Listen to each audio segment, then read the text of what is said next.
Welcome to Ice Cream, You Meme, the only horror meme internet podcast ever. And JD, we were talking a little bit about some show and tell. Yes. Beforehand. Show me now. I wanted to show you a caricature that me and the EP got at the fair. And let's see. I need it. Hold on, let me computer enhance. I love it. Can you see? I love this. I feel like I look like a stereotype. Like I look like something I can't make jokes about. Really? I don't. Not great, but they really. I feel like these like caricature artists. They're really good at like honing in like what you're most afraid about. Like the John Mulaney thing. Where it's like you cross the street when you see a bunch of middle schoafers because a bunch of teenagers. You've got wide hips, and you're like, please. Yeah, they know exactly what you're insecure about. Oh my god, I'm afraid of getting anyone done because I'm just like, what are you getting at me now? I have been. Listen, I was on Tumblr. I have been called many Asian slurs despite being Filipino. Sure, yeah. Getting the wrong ones. At least get it right. Yeah. But yeah, I love it. I mean, how do y'all feel about it? I love it. I was very amused by it. I think via it was her idea because she'd never gotten one done. I'd never got one done either, but I never really wanted to get one done because I was just like, you're gonna be mean. I'm gonna feel bad. Sure. But yeah, I think it was fun. We talked to the guy. It was an interesting like glimpse at like the kind of carny lifestyle. He didn't like being called a carny. But if you travel with a carnival, you're kind of a carny. I think that's you get the name. It's fine. We got like an interesting glimpse at like his lifestyle of like traveling around the country, like making caricatures of people. It's not like it was, so that was interesting, and he was a nice enough guy. But I think one is probably enough. I don't think you need. What do you mean you don't more want than a one collection of caricature artists? Just turn my whole wall into just caricatures of me. What's like the common thing that they're seeing? What? I want my house to look like one of those restaurants where celebrities eat, but it's only this is where pictures I of me. eat. This is where I eat. I'm here. Look at this funny caricature of me. Well, since you've done your show and tell, I'd like to ruin the vibe and ruin everybody's vibe by presenting a genius moment that I've just committed to, which is I made the mistake of forgetting that I had a thing in the freezer, and it was going to be my bit for the day. So I did this 15 minutes ago. I speed melted it by putting it in a cup of hot water. Oh. I know it's okay. All right. I was worried you were going to say microwave. And I was like, I thought about it. I was like, well, hot water's the right call. Okay. And we have the Grimace. But let me tell you, I made it better because the original flavor of it is just like a vanilla with like a hint of a berry.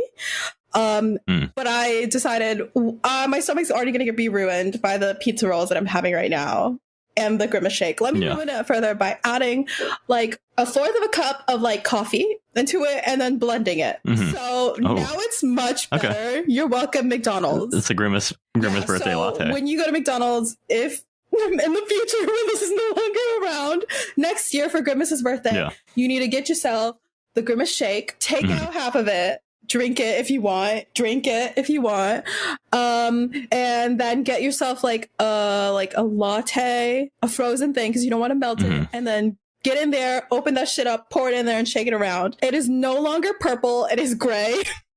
It sounds like very purple right now. So I think I made. Is there a gray character in McDonald's? Mayor McCheese is I think brown because he's a hamburger. But McDonald's meat, I think, can kind of go gray. Okay, so fairly frequently. So he's gray passing. Next McDonald's birthday. This is too sweet. You don't look happy. That was not way too sweet.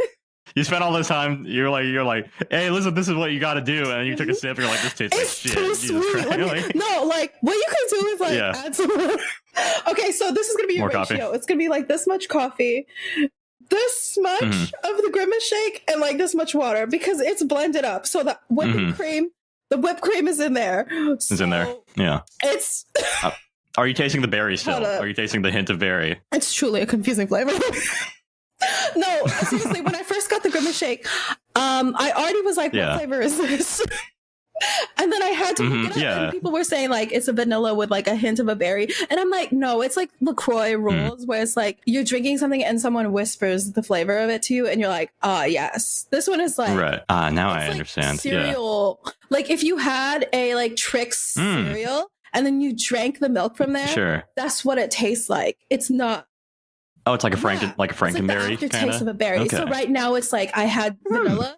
Aftertaste of a berry, and then right now my mouth feels like I also had a coffee at the same time. So it's a weird time. It's not unappealing though. That sounds like pretty decent. I feel like huge missed opportunity to go for like taro or ube. That I was on like purple foods. I literally was saying that. I was like, if they did like because I had a taro drink the morning of when we got this, and I was like, really truly a missed opportunity to get some new McDonald's flavors in there. But America's not ready. The U.S., the country as a whole would fall apart. That's what I was thinking. I was like, if they dropped like an ube or taro kind of thing, it'll be like all these Asian flavors. Yeah, Asian flavors. What happened to good old American flavors? Berry, berry, generic vanilla. Berry. Like, what are you doing, dog? Blue raspberry, traditional American it's like flavors. It's purple. I was like, okay, grape. Yeah, maybe.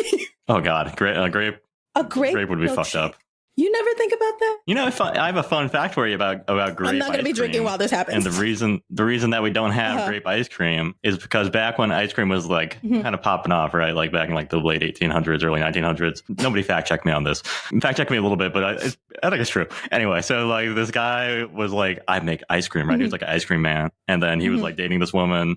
And then he was like, here's some grape ice cream. And she gave the grape ice cream to her dog, and the dog died because dogs can't eat grapes. And so that's why we don't have grape ice cream, because this one guy was like, oh my God, it kills dogs. This is poison. I've made it poison, and I've ruined my chance to smash. I can never do this again. And so that's like, I think the story of why we don't have grape ice cream. That's crazy. That's a piece of Americana for you. Let me play the devil's advocate. One dog ruined it all for everybody. Okay.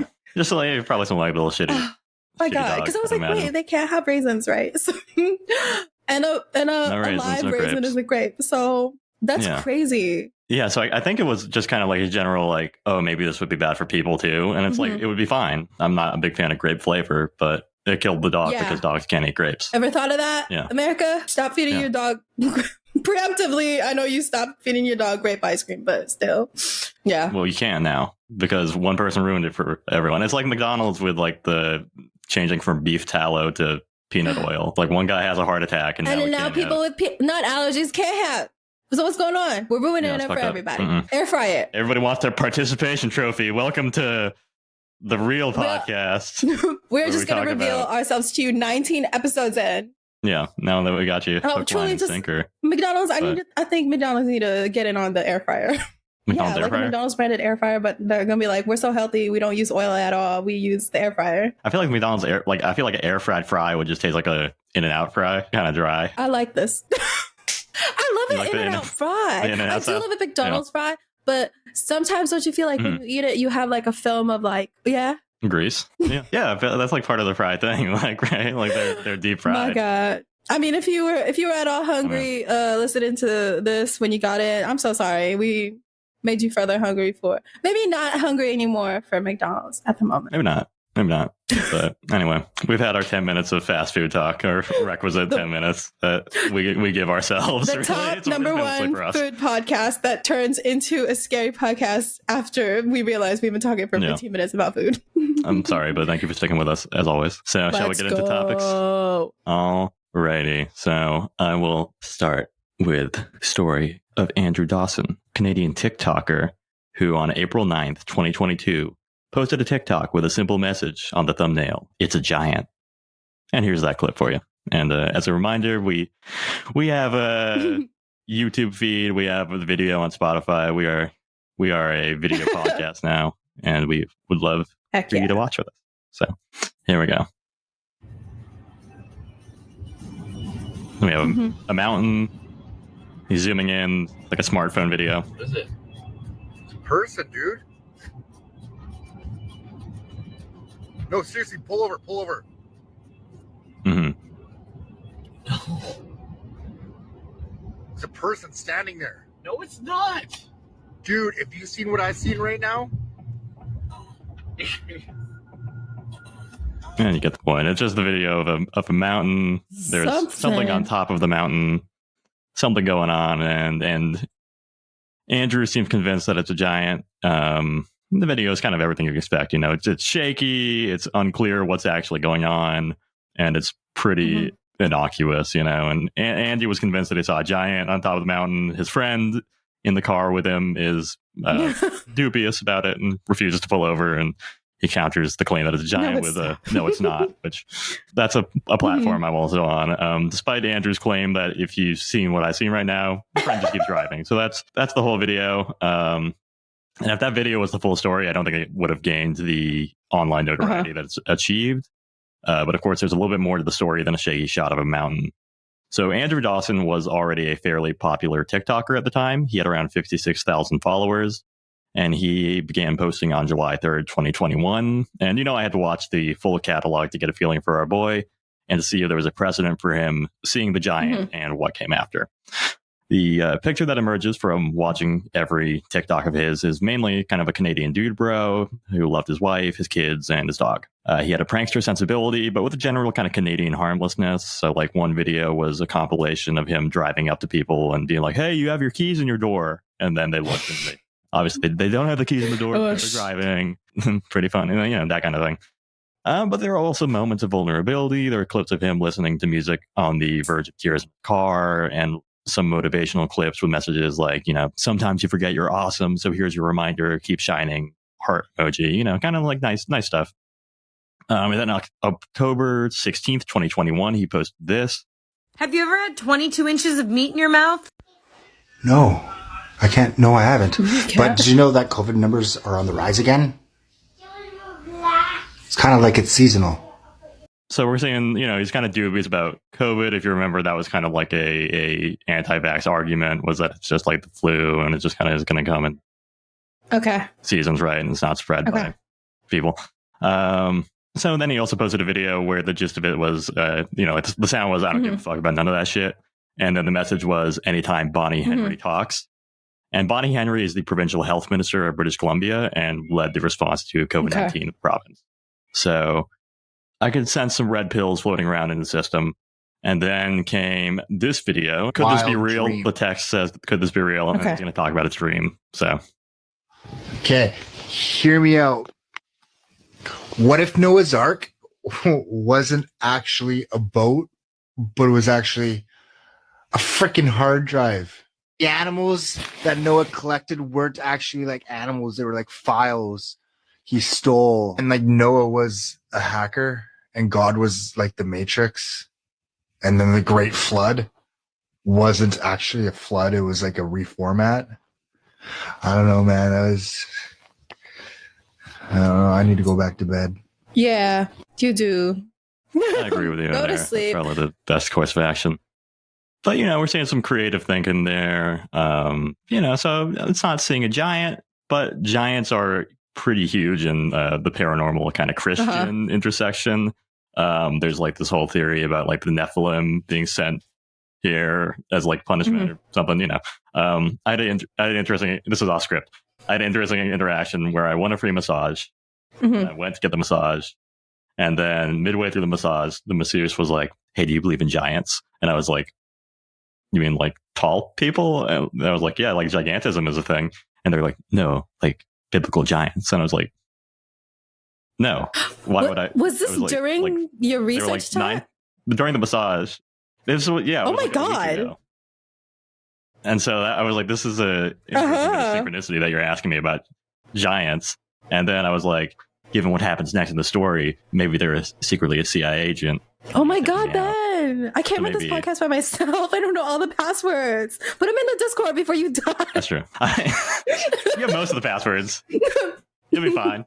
But that's just a little bit of synchronicity. In terms of giants, I don't really get into like the kind of mythology of giants. I'm not really like, I don't know anything about the Bible. I'm not like a Bible person. So I don't really want to engage in that too much in terms of like, well, according to Ephesians, there should be, I don't know. And I'm not going to wade into that. So in February 2022, he posted a video of him looking emotional in a car with a text on the screen reading, how it feels to work away, but know your family is taken care of. So let's keep the timeline in mind. In February, Andrew is away from his family. In April, he claims to see a giant. And in between, he is not going back to his family. There's a lot more videos about him getting blackout drunk and doing coke. So he's, on the work site, far away from home. Those are the main themes. He has a recurring bit where one of his buddies pretends to be a methed out neighbor. And there's some TikToks from the job site over the next 2 months. But the giant sighting is really a critical point in Andrew. There's only 13 videos on his page after the giant sighting, but it's all giant related content from there on out. People on TikTok roasted him for his shaky camera work in the original video. He responds that he was really zoomed in and he's going to go hunt for the giant. He says someone should get a helicopter for him so he can get in closer. That never happened. He films himself driving through the countryside looking for the giant, right? He has videos claiming he was stopped by the CIA. He has videos where he's filming what he thinks are UFOs. He has videos of helicopters that he claims are extracting something secret from the mountain. He posts a video of a man with a black car that he claims is a CIA agent blocking off an area. And then he posts a video of that same black car claiming that it has been stalking him. And then on May 6th, he posts a video where he says that all of the videos are scripted and fake. But then on May 16th, he posts a video where he says, "You might not see me post ever again. My videos, they weren't fake." The video's description read, quote, "Too much has happened and I can't be forced to be silent," end quote. After that, there's only one other video that was posted the next day, May 17th, 2022. The thumbnail of the video showed a mountain with a structure on top and the simple question, "military?" The video itself was just Andrew wondering what the structure was and saying that it wasn't there the day before. And that's his last post. And then an obituary was published in the Campbell River Monitor on July 1st, 2022. In the obituary, Andrew was remembered as a loving husband, father, uncle, brother, and son. This is the internet, and naturally the obituary paired with Andrew's series of giant-related videos has people thinking that he was killed or disappeared by the shadow government because he was getting too close to the truth about giants. Second time we've mentioned the Jumpers Jump podcast, and again, I do not want to smoke with them, but they've got a big platform, and their clip of the Andrew Dawson giant story has 6.8 million likes, just to kind of show it's getting out there, right? That's pretty big numbers. And the video just recaps the story as Andrew presents it through the TikToks. And I get it. It's a wild story. It seems like good content. And that's what we're doing here too. But I think that it's worth looking at the videos themselves and the story behind them a little bit more critically. And another reminder here that this is a video segment we're moving into where I'll be showing JD some presentations. Awesome. Let's go. All right. So first of all, thanks to all the geoguessers out there. We know that Andrew's giant video was of Canoe Mountain in British Columbia. And is that big enough for you? Are you able to see that well? So here are on the left, we have Andrew's original videos, right? And on the right, I have from Wikimedia, the north face of Canoe Mountain. And you can see it's a pretty solid match. We have the same basic slope at the top. There is the peak is the same position. And it's not only a match in terms of the slope and the mountain itself, but you can see that there's something on top of the mountain in both images, right? Okay, great. So something's up there, right? But what is it? If you open your favorite maps app and you look for Canoe Mountain, British Columbia, which is about 10 miles or 16 kilometers southeast from the town of Valemount, you'll see that there's a trail up to the mountain to a structure. It's actually traversable by ATV and four-wheel drive cars in the summer and is reachable by snowmobile or foot during the winter. And here we have some images from Stephen Song's mountain climbing blog, where he took photos of the structure on top. We also have some images from people that have made it up the mountain in summer, taken from their YouTube videos. So you can see, it looks like a Brady, tower, right? Brady moment. Is it Tom Brady? Brady, yeah. We have some graffiti that says Brady sucks cocks and dicks on there. There's also a spray painted dick on the other image. So it's not great, yeah. But Stephen Wallace went up there, and in this video where you see Brady sucks cocks and dicks, he went into the building, and there's a small former bunk room, and there's a room with some wires. It's not super impressive. As you can see, it's graffitied up. It's pretty tore up all over. And if you look under the Brady sucks cocks and dick tag, you will see the logo for CNPC Telecommunications. And in some websites, it's also described as a broadcast tower. So first of all, Brady, it gets better, given that you're not shot on site when you approach this publicly accessible tower. I think that it's safe to say that it's a telecommunications tower, right? And you can also see between these two images that with snow, it's pretty bulky, right? So maybe you're with me so far, but a couple of days later, Andrew posted another video showing the same mountaintop, but now the giant was no longer visible, right? And I think that the explanation for that, it does go back to the snow buildup. It's just not as visible when the tower is not covered in snow, right? Conditions on the mountain can change quickly, and it's not unusual for it to be covered in snow, but it's also not unusual for the snow to get blown off or melt off. Also, it's a mountain, and the tower is not at the true peak, so it's not going to be visible from every angle around the mountain. And there are multiple highways going around Canoe Mountain, so you could be seeing it from different angles. Now, some videos are out there changing the story a bit, and they're saying things like, oh, Andrew asked the locals, and they told him, quote, something lives up in the mountains, but it's not always visible. But what Andrew's video, where he talks about speaking with locals, actually says is, I spoke to some locals, and it comes and goes, apparently, I don't know. So I think it's an important distinction to make, because it's not quite as, it comes and goes, apparently, I don't know, is not as definitive or as interesting as something lives in the mountain, right? It doesn't make it seem like it's some mysterious elder god. It's just something you can see sometimes. And so I think it's, it's more visible in certain conditions and from certain locations. And to illustrate that, here's a photo that's very close to the summit in summer. And you can see that the structure is not that apparent, right? And it's this one on the left. Yeah, it's there. It's up there at the top, but it's not huge, right? And this is like on the mountain. This is like, less than a mile away, probably. And then on this photo on the right, it's the same mountain, right? But and now you can't see anything, right? And that is until you zoom in, because this is a very big image, and then you can see that the same thing is there, right? But it's much more faint. It's nowhere near as visible, right? But, Andrew was probably using a smartphone, and the camera can't pick up the faint structure from where he was. And in terms of videos showing something, some more videos of it close, you can see, it's just a regular kind of telecommunications tower, right? And the last video that he posted was the military video, right? And it's from his original video on the left, where you see the mountain and you see the structure on top of the mountain, right? And he's like, oh, I think it was a military structure. It wasn't there before. And I spent a truly stupid amount of time trying to find where it was shot and what the video shows. I managed to channel my inner Jose Monkey and figured out that the final video was taken on Patricia Street in Jasper, Alberta. And you're going to get snapped up by the CIA. It's not because you're going to die and get killed and I'm going to be alone on Discord and this podcast. It's because you're able to find this. I've spent a lot of time just looking at Google Maps. But I got my match, finally. It worked out. So it's about an hour and a half from Vail Mount, British Columbia, which is by Canoe Mountain. And there's also, an hour and a half is very close by rural Northwest standards. The structure in question is the upper terminal of the Jasper Skytram, which is on Whistler Mountain.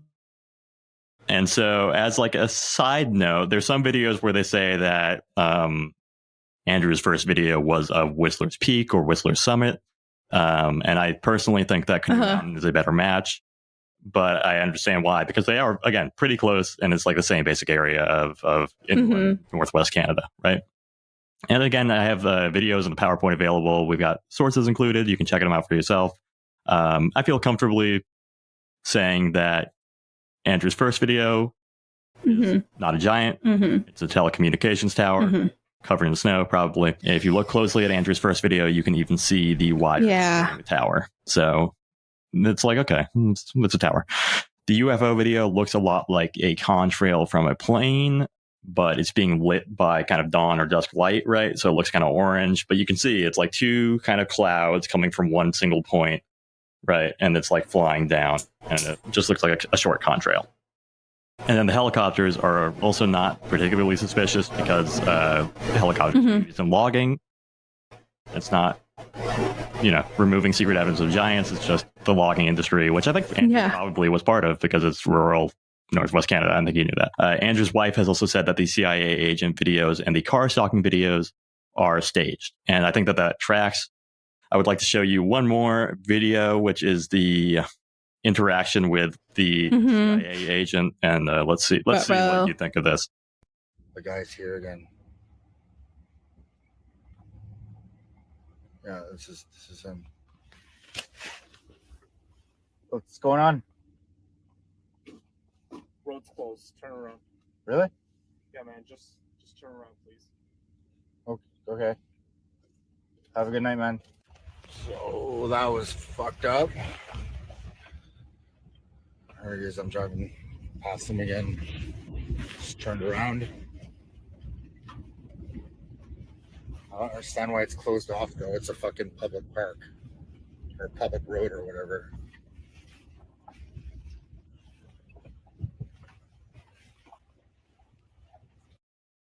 Okay, so that's the interaction. Did you notice anything that jumped out as you as particularly CIA positive or negative there? I was just a little bit wondering about what car that was. Yeah, so I think it's a Charger. Yeah. It looks like yeah, I think definitely you can see from the back here it's a Charger. You can also see that he may technically be a man in black. I think he's wearing black joggers, which is not usually what I think government agents wear. And also, I'd like to here you can see it, right? He's got joggers and he's got sneakers on. That's not.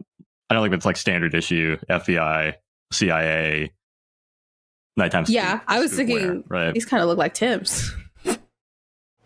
Yeah, he might be wearing Tim's. I mean, it would make sense. He's in a cold place. Why not? Yeah, and then I want to flag his delivery here. Turn around. Really? Yeah, man. Just turn around, please. Yeah. Yeah, man, just turn around, please. Have you ever talked to law enforcement? Yeah, I was like does the CIA say please? Man was stumbling. Yeah, man. My brain is it's not what if they're filming a video, right? This is a production assistant telling you to hey, this area is blocked off because we're filming something, we're doing something nefarious over there. My brain is gang activity, someone's filming something, music video over there, or just some guy who's waiting to hook up with someone in the back who's just I don't want people here. But yeah, for sure. And also I think we need to keep in mind that Andrew produced videos. He made a lot of videos, and there's videos where he's oh my god, this is my neighbor, the crackhead or whatever, and you're it's just your neighbor, it's just a guy you work with and you're friends with. I think that could also be going on. He's hey man, can you park your car here and I'll approach it and we'll act like you're an FBI guy. And then the other video where he's claiming he's being stalked is just he opens the door to his apartment and the car is parked right in front of the door basically. And then it just peels out. Right. And it's that same black Charger. Wow. So again, I think he knows the guy. I think he's just kind of being so we're going to do this and make it look like I'm, being stalked by the FBI. And then the final video also does not show a day-old military facility. So the Jasper Skytram has been there since 1964. So it was not constructed yesterday when he filmed it, right? I think that covers the videos, but Andrew's disappearance from TikTok and later his death is the main fuel in the conspiracy fire, right? So firstly, there's the disappearance. Andrew's wife has her own social media, and Andrew appeared in her videos after he posted for the last time on his own personal account. And there's nothing in her videos to indicate that they were being hunted by government agents. It's just them hanging out, driving around, joking around, just doing life type stuff. Andrew also had a Facebook page that he continued to post on through June. So he did not suddenly disappear between his last TikTok and his obituary, right? Andrew's wife has continued to post, but her comment section are just, huge seas of harassment from conspiracy believers. And on January 7th, 2023, she posted a video with this message, quote, "If you haven't been through grief, shut the fuck up. Don't judge on why someone is smiling after losing someone. I've done my healing stages. If you want to believe in conspiracies, that's on you. Mental health is rough. You don't know what someone is going through.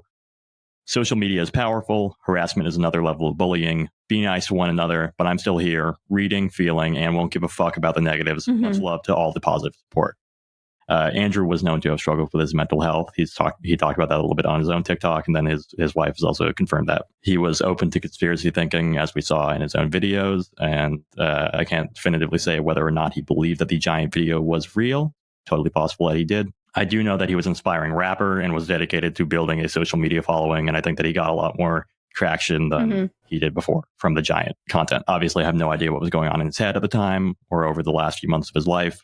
His work required that he spend extended periods of time away from his family, and it's apparent that his family was incredibly important to him, especially as a support network, and being separate from them could not have been easy for him. There's a distinct shift in his videos when he's away from his family, which is the last couple months of activity on his page, and it seems like he was struggling to cope with the distance from his support network and living in emotional and literal isolation. I think we can see the struggle in the increased joking about substance use. and just generally him kind of seeming more emotional in his videos. He worked a blue-collar job in deeply rural British Columbia, and I found, plenty of documentation, found a 2020 study from the CDC, which examined suicide rates in 32 states and found the highest suicide rates by industry were in extraction and construction jobs, which I think is what Andy was in, with 49.4 deaths per 100,000 men. This is nearly double the base suicide rate for men in these states. And in some states, including Oregon, where I'm at, the suicide rate for extraction and construction working men is 4 times the national average. Oregon also is, the Northwest, kind of a similar rural environment to British Columbia. I'm not an expert. I work with books, but it looks like Andrew was working in extraction, potentially logging from the job site videos. And maybe you're thinking there's no way this carries over into Canada, but it does. We see the same trends in the Great White North. Men in Canada account for 73% of suicide. And rural men are more likely to commit suicide. And so there's a lot of factors to this. The way that men are socialized in North American society does not encourage them to seek help. In rural areas, the ideals of rugged individualism are even more apparent than in cities. And there is also just the practical aspect that in rural areas, you are more isolated. There are not as many resources to take advantage of. There are higher rates of substance abuse in rural areas for much the same reason. I bring this up not to diminish the specifics of Andrew's story and his struggles with mental health, but to draw attention to the environment he was living in and the culture that he was a part of. It's a tragedy that Andrew did not have access to or did not feel that he could find the support he needed. Maybe I'm wrong, and these conspiracy theorists that believe that he's alive and playing some elaborate prank are right, and I would prefer that outcome, but I don't think that's very likely. I understand, of course, that asking the internet to leave someone alone is a stupid thing to do, but his family is still here, and to them, he was a lot more than just some dude who saw a giant. So I would encourage and remind people, not that I think our listeners would do this, to please leave his family alone. I don't have much moral high ground here, right? Because I was drawn to the spectacle of a giant and a government cover-up, the same as everybody else. But as I looked more into him, the picture just became more sympathetic and more tragic. It's tragic that he couldn't find the support he needed. It's tragic that his memory has been hijacked. And it's tragic that his family is not just dealing with the grief of losing a loved one, but harassment and accusations that they are somehow responsible. If you're listening to this podcast, I can't speak for JD, but I want you alive. So if you're in the US, as a reminder, the Suicide and Crisis Lifeline is 988, and Talk Suicide Canada is reachable at 1-833-456-4566. Stick around with us, and that's pretty much what I got. So just, leave his family alone, and I love y'all. Yeah.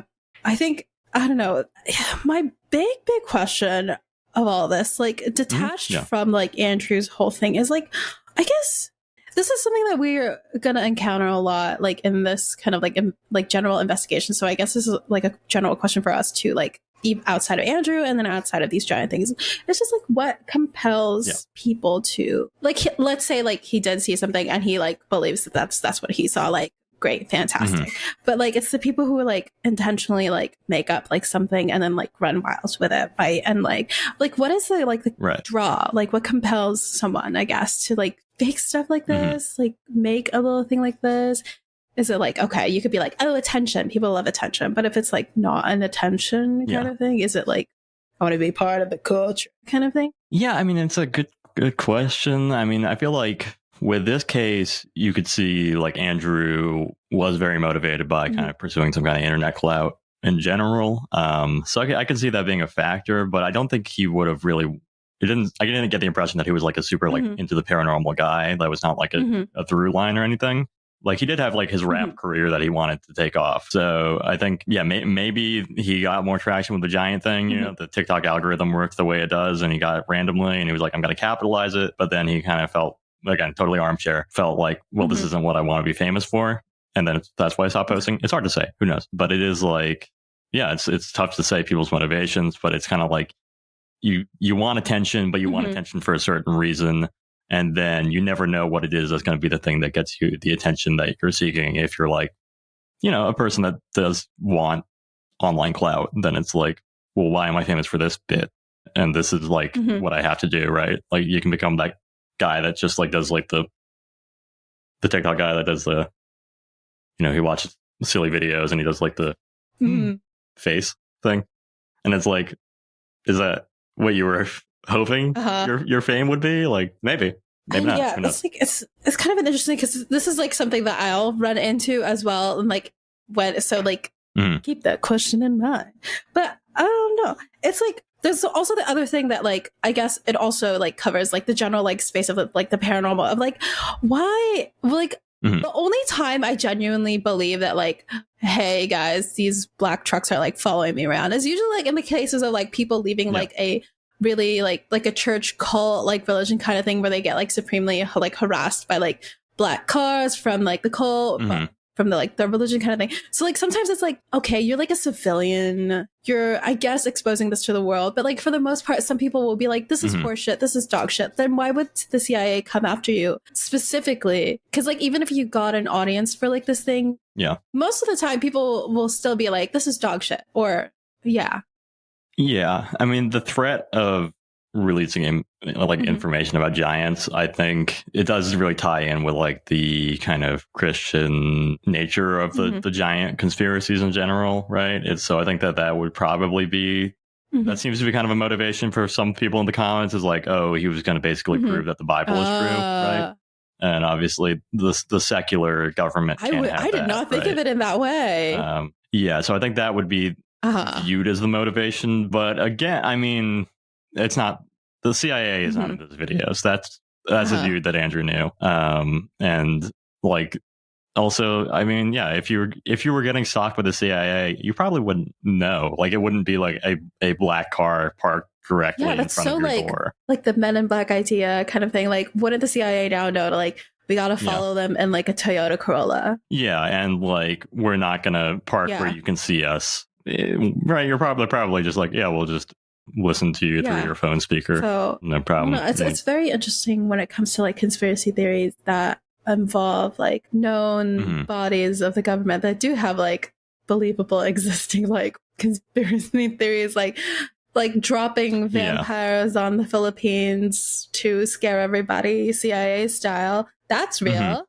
Kind of thing, but it's like happened. Damn, I don't know, that was interesting. But also in terms of like I think a lot of what we do is like looking beyond the meme, behind the meme kind of thing, and this is like one of those moments where it's like I think it was felt more like a bummer to me because it was just about this one guy, really. Like it was very personal, and it's like, you know, I watched a lot of videos from his wife too, and it's like, you know, she'll just have like very innocuous videos of like, oh, it's me at Christmas hanging out with my friends, and everyone will be like, oh, why you're acting like this, you shouldn't be acting like this, you're probably a CIA agent, like just you're part of it, you're part of the conspiracy, it's like, Jesus Christ, like like chill the fuck out. So it's like I think it was just like the personal nature of it, where it's like, I mean, on the internet everything kind of becomes like a narrative and like a story that we like to get invested in, but it's weird because it's social media, and it's like there are still like just people behind the discount. Like just because she's like posting herself like having fun at like a Christmas party doesn't mean she's like, you don't know what's going on. So, you know, you want to think that you have some insider information because you watched his TikToks, which again, like they're just TikToks too. There's no like necessarily like truth in there. Like again, like and I feel like he was following a lot of kind of conspiracy beats, right? Like he had this is going to be the last thing I ever post. You'll never be able to see me again. And I think that he was kind of playing the game to some extent. Like he was good. He was a good content creator. I think that whatever you're going to say about him, he knew how to get views and knew how to. I mean, he started out with 56,000 followers, and now, you know, post-mortem he has like a couple million now. I think so. I think the act of creation is a crazy thing. And I mean, I think it does lead to the question, like if we posted something that we just were doing kind of for shits and giggles, and then it got a lot of traction, how would we handle that? Because we are like we have a good head on our shoulders, right? But also like it's the idea of like maybe we were meant to be only aware of like a couple hundred people, not billions of people all over the world, kind of thing. Unless like where our intent was to be like an Olivia Rodrigo, Beyonce, Billie Eilish type of thing. I think.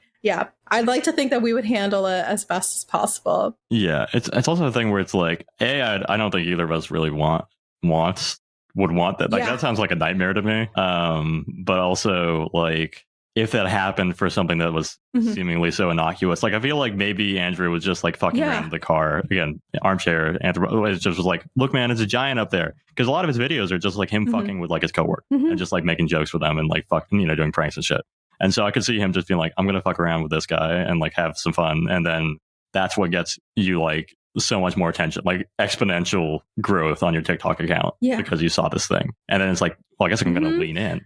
Isn't that like, that's also like the nature of like viral, like accidental viral dumb, like that kind of thing. You think of like the lady who was like in her car laughing her ass off because she was wearing like the Chewbacca mask, and like she like really like enjoyed that kind of thing. And she got like popular off of that. And then you have to lean into the bit that made you huge. And then you are known for that. Yeah. Right. It's like, I think that the relationship that we build with like influencers and like meme people is not like a multidimensional one. Like you're never going to build a relationship where you're like, oh, I would love to see what the Chocolate Rain, I'm only going to listen to all of his music now.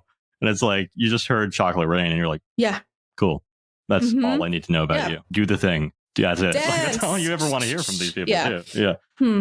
Yeah. And this is something that you do have to think about, because like we do want people to be listening, right? We look at our little audience, we're like, oh my god, we're pumping, we got 2% of like those kinds of things.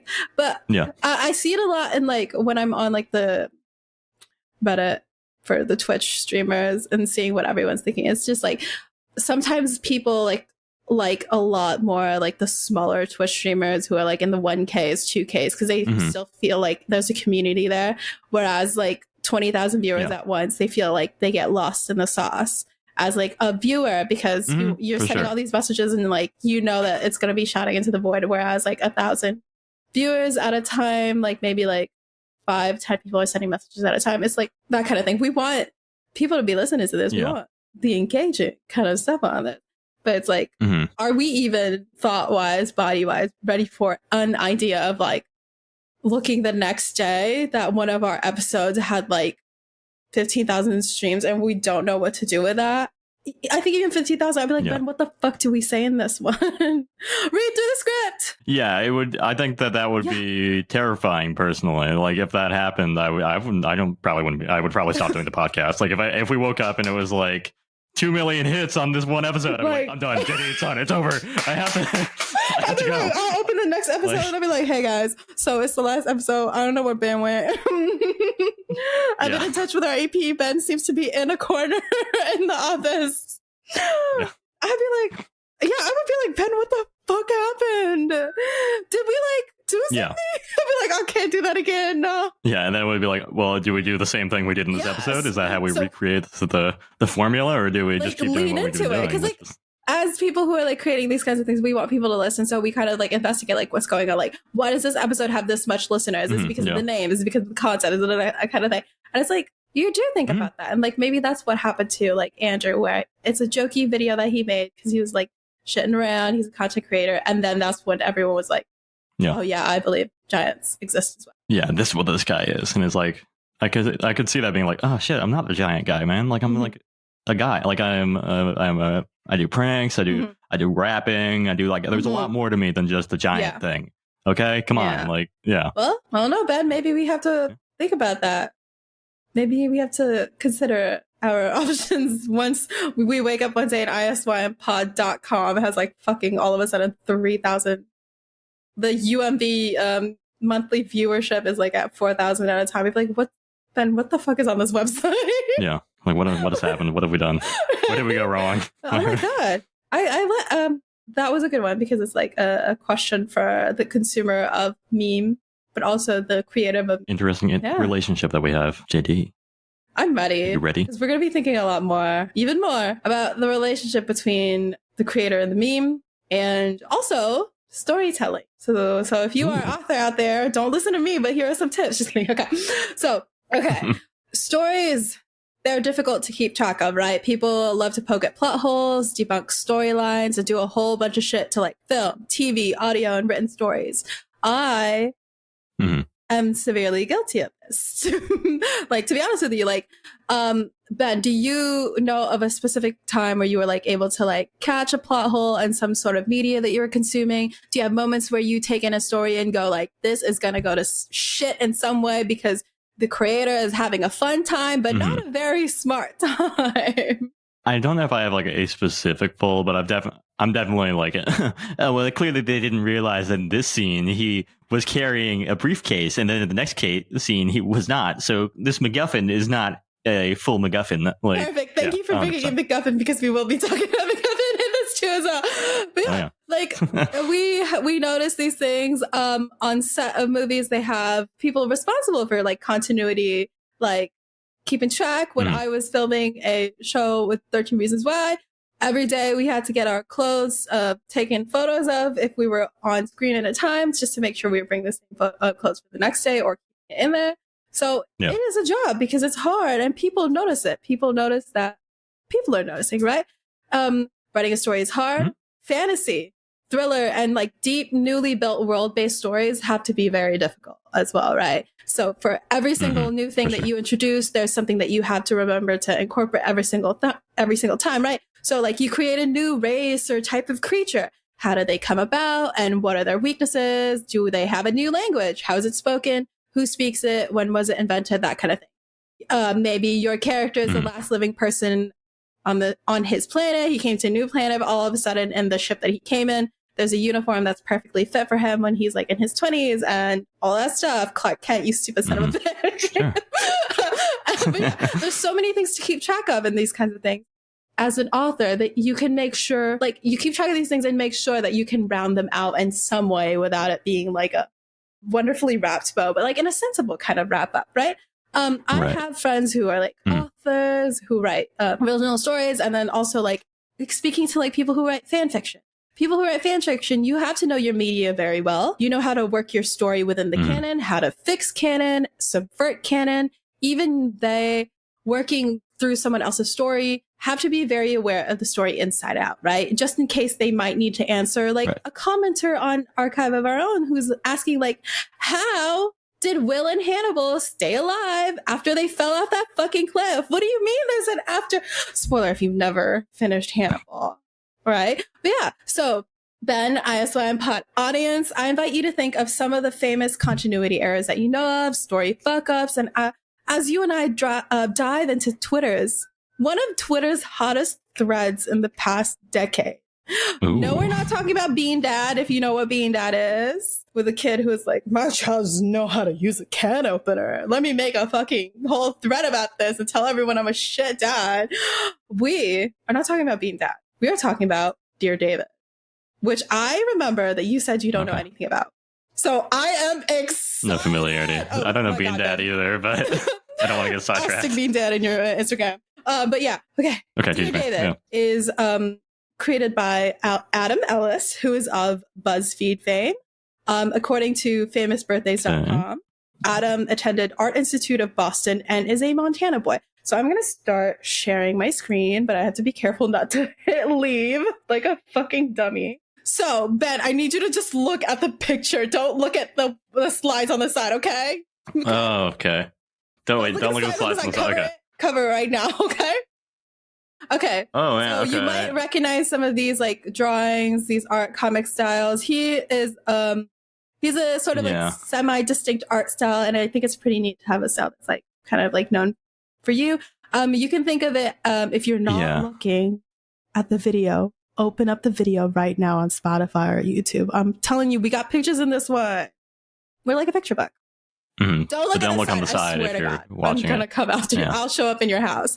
But yeah, you can think of his style if you're not listening because you're driving. I don't want you to look at anything if you're driving. I swear to God. But his style is like thickish black lines, flat colors with flat shading, simplified eyes with detailed bodies and clothing. For the most part, the heads of the characters are as big as the characters' torsos. But he also has some new like realistic comics as well. But it looks like even if they're a little bit more realistic in terms of like anatomy, the eyes have pretty much remained the same. So, pretty polished style. Yeah, you're looking at this like, now. You're seeing this like humanized Beauty and the Beast situation experience as a cat owner. Mm-hmm. Here's some of this like horror content. Yeah. So it's that guy. Adam Ellis. So he's that guy. Yeah, he has a very distinct like. Yeah, we have the same hair. Ben, you're in this one. Okay. I'm going. Okay, that is Adam Ellis. You now remember his face, kind of. Okay. Thing. In August 2017, some time ago, I was counting how long that was ago. Mm-hmm. I was like, it's been that long? It's like but I 6 remember years. when this coming about. Are we old? Yeah. We're In 2017, Adam tweeted the tweet of all time. He tweets, "So my apartment is currently being haunted by the ghost of a dead child, and he's trying to kill me." Okay. And this whole thing started a boatload of chaos for Adam. The story of Dear David goes like this. One evening, Adam was having a sleep paralysis moment and saw a little kid at the end of his bed. The little kid has a misshapen head. Okay, so let me go back to... I'm gonna just keep the screen on. Just don't fucking look at it. Don't look at the sides in the corner, you bitch. Okay. Not looking on the side. Okay, so we got Sloth from the Goonies. Okay. So he sees... This is his interpretation of it, right? Right. So he sees this kid with a little misshapen head. And from then on, from August 2017 to March 2018, long time, Adam gets absolutely terrorized by this child. From his 2 apartments in New York to Japan and Montana, it's a global moment. We love to see it. We're going global here. Okay. So here's the quick rundown. Even more detailed. Adam sees this kid in his paralysis state and has a dream later of this young girl coming up to him and giving him the lowdown on who this child is that's attempted to do something to him. The girl says, he's dead, and he only appears at midnight. You can ask him 2 questions, only if you say, "Dear David," first. So there's where the Dear David name comes from. And she follows it up with, "But never try to ask him a 3rd question, or he will kill you." Remember these rules, besties. Okay. Obviously, when Adam later dreams about David, he completely fucks it up and asks a 3rd question without starting it with "Dear David." So he breaks 2 rules. Did he do it by like doing like a "Dear David, can I please ask you a question?" And it was like, "Yes, that was your first question." It's like, he shit. was like, "Dear David, who are you? Dear David, what happened to your Dear David, like, why are you here?" And then David answers, and he's like, "What happened to your head?" And he's like, "Oh shit, it's a 3rd question, and I didn't say Dear David." Yeah, and he didn't say Dear David, so yeah. But nothing happens, obviously, because he keeps tweeting. It's none of that, like, if you die in a dream, you die in real life too kind of shit. Adam just looks absolutely fucking terrified, right? So I highly encourage everyone, including you, Ben, to read the whole thing, because while it is a little, it has really interesting storytelling and cool photos. So I'm just going to now go through the bigger events of it. But trust me, I try my best to make it all connect easily, because the threads are very chaotic and reflective of Adam's panic and anxiety about this whole thing. It's very nice to read, but I'm just going to kind of bring it down to you, right? Yeah, Cliff Notes, right? Cliff Notes. JD's notes. Anyway, Adam basically documents this whole thing that starts in the 1st floor room of this 2-story apartment that he lives in, and then the thing follows him to the 2nd floor apartment where he moves to. So he basically starts off in this duplex kind of thing, and he's like, "Let me go upstairs. I'm gonna move. Goodbye, David." He's hoping that, like, by moving up, David's gonna leave him alone, gonna start and keep haunting the person downstairs. He starts to notice, though, once he moves up, more weird things happening in his apartment. His cats start meowing at the door at specific times at night. There's crashing sounds in his ceiling/attic. He gets videos of his cats standing on their hind legs and looking like they're seeing shit. He sees a little head through the door's peephole when he checks, and he sees a whole bunch of other shit. Outside of his apartment, he sees when he's like walking around, because he's in New York, he's going to bodegas. He's on the way to a bodega to get groceries. He sees an empty warehouse and freaks out about it, because he hears a crashing noise inside, and he's like, "This must have to do with David, because in my dream, I saw David for the first time on a green chair, and there's a green chair in this warehouse." Fax, no printer. Yeah, he's like... The threads pulling together. Yeah. And then in Japan, he sees, like, the statue, and he's like, "Oh, what a beautiful statue." But then he zeroes in on one of the figures in the statue, and it's a little kid with his head kind of slightly caved in. Coincidence? Also, does it tie in with the... So the first comic that you showed me is the teacup from Beauty and the Beast. The teacup turns into a real boy, but in Adam's version, he has a big chunk of his skull missing, and his brains That's are why kind of still I added out. that photo. Ben, you are a genius. You are my best friend. I was hoping. I didn't point it out because I was like, maybe he'll say something. I'm seeing there's some threads here was in from being a long conscious. while ago. Yeah. So when I was looking through all of his comments, I was like, Adam, Yeah, the foundation's here. you have it in your mind, right? So in Japan, he sees a kid with a busted head on a statue. And then in Montana, when he goes back home, he swears that David shows up to his house through the window, looks around, and tramps around in the snow like a little kid would. The story has a lot of elements that you can see, read, or hear from a lot of like thriller and horror stories of the back then times, right? If you're looking for a good long night read, Adam's got a story for you. And let me get into my best Stefan from NFL pose. It's New York's hottest nightclub. You've got animals reacting to ghosts, disbelieving landlord that won't fix anything for you, nightmares and sleep paralysis, a kid ghost in your house and in your dreams, down to finding old-ass items in your house that may have belonged to a dead child, and also the mention of a Native American trading post from Montana. It's also got elements of new horror, video footage, security cameras, and lots and lots of evidence. Basically, we've got indoor security cam footage and photos enough to fill a next door neighborhood Facebook page. Okay? We've got it all. The story comes from 6 months worth of tweet from Adam, and it has a lot of moving parts because all of that makes it a hefty tale, but also from my point of view, in my opinion, makes it hard to keep track of as a storyteller. And even sometimes, a lot of pieces. Sometimes as a consumer, you're like, what the fuck is going on here? It's also Twitter. Like, he's tweeting about this and also his regular stuff. So you're like, where's the dead? So beautifully and wonderfully, Adam does come up, put it all together in one place. So it's in the script. It will be in the thing for you to look at. I got you. Don't worry. But yeah, Dear David eventually culminates into something that we will talk about later because I have some thoughts on the conclusion of the story and the way it just went. I'm so sorry, Adam. The way that it went absolutely fucking nowhere. Or did it? Right? Again, I'm not covering any like everything. I'm not covering anything. Just kidding. Everything. And I highly encourage you to check it out. It's months and months of tweets compiled by Adam and wonderfully compiled here in this link that you need to look, but also by me. Right? Okay. The JD edit.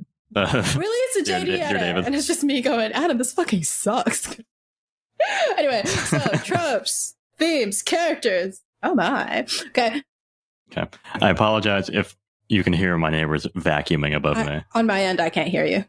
Okay. Okay, cool. They're kind of stopping a little bit. Okay. So, ooh, sorry. Maybe that's David. He's in your house. Ben, it's been passed over to you. He's here. But yeah, okay. Dear David, as I mentioned, has a shit ton of horror trope favorites, right? And I'm going to go through them right now. So one, I got all of these from TV tropes because I wasn't about to imagine them on my own, right? One, we have the creepy child. David, our sweet little nephew, he's the story's creepy child. If you are not familiar with what the creepy child trope is, you can think of like Wednesday from the Addams Family, Hiei from Yu Yu Hakusho, the little kid, Sam, the little kid from Trick or Treat with like the thing on his head, the sack on his head, Damien from The Omen, Skyrim, apparently Babette kind of thing, Billy and Mandy, Grim Adventures. Mandy is a creepy child, and The Exorcist. And this is the one that I was like, I had never thought of it as a creepy child. Stewie from Family Guy. Yeah, sure. I can. Yeah, he was one of the examples. I was like, really? Oh yeah, he's a freaky little child with his football head. But yeah, David, if you remember, as a creepy child kind of thing, he has rules that he abides by. Right? Only appears at midnight. Needs you to start your sentences with "Dear David." He's got manners. He hobbles at you at night. He stands on chairs. He shows up. He hobbles at you because he's been hit in the head.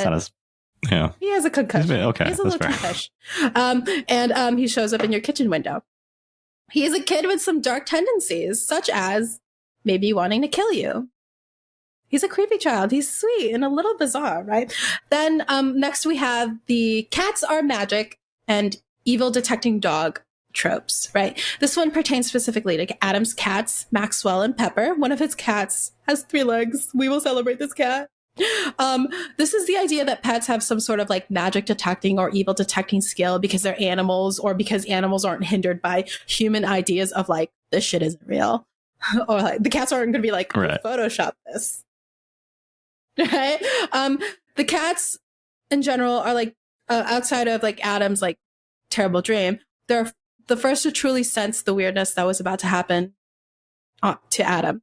Early in the saga, in like the very first like thread, when Adam moves to the new apartment, above his old one, the cats start getting weird. They start like staring at the door, and meowing at it, and it weirds Adam out enough to the point where he takes a photo of the space outside his door through the peephole, and he sees something. From August 28th, Adam invests in a cat monitoring. I hate this word. Monitoring? How do you say that? Monitoring. Monitoring, I think. I practice the word all the time, and it just fucks me up. Anyway, he invests in a camera and catches more of his cats being like creepy. They stand on their hind legs. They jump over weird invisible things. But, Ben, you and I have got cats. Yeah, and especially like when you move, they act a little weird because it's like a new place. You just moved above. Maybe they're like looking back. They're like, we came from downstairs. I can smell the downstairs, right? Yeah, I can still sense it down there. That's where I live. Freaky. Like, we're not going to be like, oh, cats are perfectly normal. If I move my office stuff around, the cats walk in here like they've never seen this place before. So it's completely new environment. Cat goes into a new thing. If you shift the couch just a little bit, they get a little freaked out. So maybe it's not the haunting Adam. I'm just like looking to appease you. You know? Yeah. Maybe you just moved. Yeah. And then the next trope is the paranormal mundane item. The gist of the mundane item is that it's a regular little object that might be old and scary because it's associated with some sort of like time period, right? At some point in the story, when Adam starts to hear some weird shit in the ceiling/attic space above his apartment, he investigates and he finds a marble, with a dent in it, and shoes for sale. Okay. How does marble get a dent in it? It was a glass marble too. Yeah. Because they're glass. Yeah, so it has a dent. Is that a dent? Yeah. It's more like a chip. A dent in it. Yeah. He found shoes for sale, baby shoes, never worn. And then later in one of the cat shenanigans moments, we encounter a turtle shell that moves. And he very specifically mentions that it's a turtle shell that's weird, but he got it from a Native American trading post in Montana. The sacred artifacts that they sell you at like a gas station. He's literally whatever. Pit stop. Yeah. But last but not the least, or even this, all of these shows don't cover everything. You got to read it. I swear to you. This final trope is caught on tape. Now, this is what made Dear David a hit. For those in the script, for Ben, I have now had the presentation open this entire time, but we're going to go to slide 4. And from there, I'm going to walk you through some very interesting photos and some other forms of evidence. Now, the first trope, caught on tape, speaks for itself, right? We do love caught on tape. Paranormal caught on tape. You're my family, right?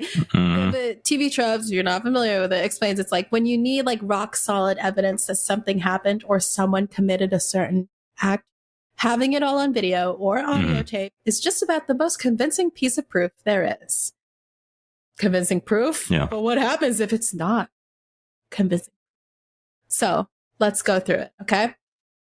We're here on slide 4. You seeing this? I see it. It looks like we're looking through a peephole, and it's dirty. Shit's pretty fucking nasty, bro. Right? So, slide 4. On the left photo here, you see a little, Is that a hallway? I need you to look very clearly on this part and versus this part. Do you see anything? Or is it I see it, yeah. Okay, so there's like a shape. So it looks like what is that? It's like a bookshelf. This is a shelf of some sort. Okay, so you need to look in these there's a shelf of some sort, and then in the corner where the shelf, it looks like the shelf is meeting a staircase. I don't know what the layout of this is. There's like a blob at like the corner where the shelf meets the Fantastic. staircase. You have great eyes. It took me on the one on the left. I thought we were supposed to be looking at the dirty stuff, but turns out it was that. Okay. So for everyone else, you see a little bump on the side of the shelf compared to the right photo. It's implied that this could have been our nephew, David, creeping on Adam. For context, this is the photo that Adam took outside through the peephole when he noticed that his cats were going crazy. Right. And then slide 5. We have one of Adam's cats peeping the horror. Now, as cat havers, we know that cats' eyes glow in general for no reason at all, right? Hachi, her eyes glow when something surprises her or when she's sitting in the dark. Minnie likes to do it when she's sitting in the dark alone and staring out the window. And specifically when our city does the whole brr, brr, brr thing at night.